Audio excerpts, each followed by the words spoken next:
അപ്പോൾ ഇതിൻ്റെ തുടക്കം എന്ന് പറയുന്നത് നമ്മൾ തെങ്ങ് ചെത്താൻ ഉപയോഗിക്കുന്ന സാധനങ്ങളാണ്. അതിൻ്റെ കത്തിക്കൂട്. ഈ കത്തി നമ്മൾ ചെത്തുന്ന കത്തി ഉപയോഗിക്കാൻ കത്തി ഇടാനായിട്ടുള്ള ഒരു ഉപകരണമാണ് ഇത്. കത്തിക്കൂടെന്ന് പറയും. പിന്നെ ചെത്ത് മണ്ണെന്ന് പറയും, ചില സ്ഥലത്ത് ചിലടത്ത് ചെളി എന്ന് പറയും. പിന്നെ ഇത് കരിവി എന്ന് പറയും, പോത്തിൻ്റെ കാല്. ഇത് നെയ് നിറച്ചാണ് നമ്മൾ അങ്ങാടി മരുന്നുകളൊക്കെ ഇട്ട് നെയ് നിറച്ച് അത് നെയ് കൂട്ടിക്കൊണ്ട് നിറയ്ക്കുന്നതാണ്. പിന്നെ നെയ്യിൽ ഇരുമ്പോൾ നമുക്കറിയാം കരിവിക്ക് തെങ്ങിന് കൊലയ്ക്ക് ചൂട് കിട്ടാനും നല്ല രീതിയിൽ കള്ള് വീഴാനും കള്ളിന് ടേസ്റ്റൊക്കെ ഉണ്ടാകുന്നത്. അപ്പോൾ അതാണ് ഇതിൻ്റെ ഉപയോഗം. രാവിലെ എഴുന്നേറ്റ് കുളി കഴിഞ്ഞ് കത്തി തേട്ടും. അതായത് 2-3 സൈസിലായിട്ട് കൊല പിടിക്കാം.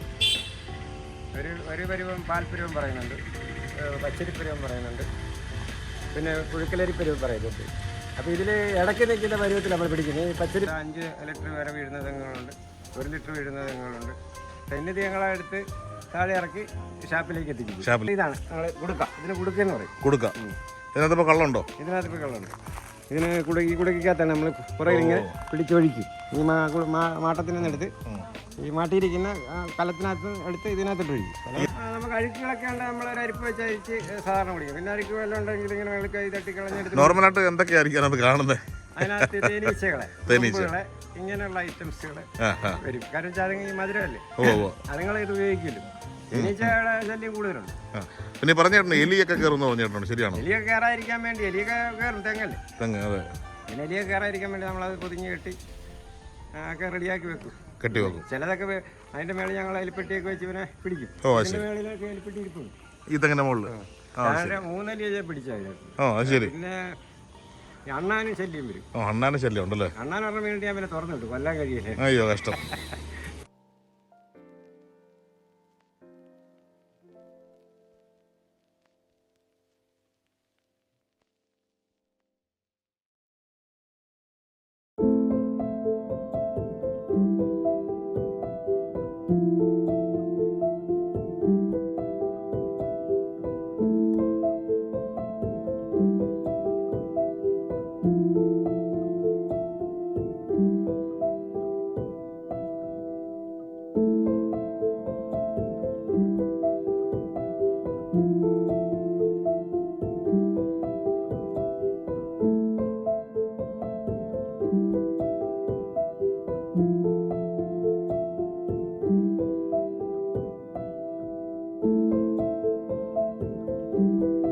ചേട്ടൻ്റെ പേരെങ്ങനായിരുന്നു?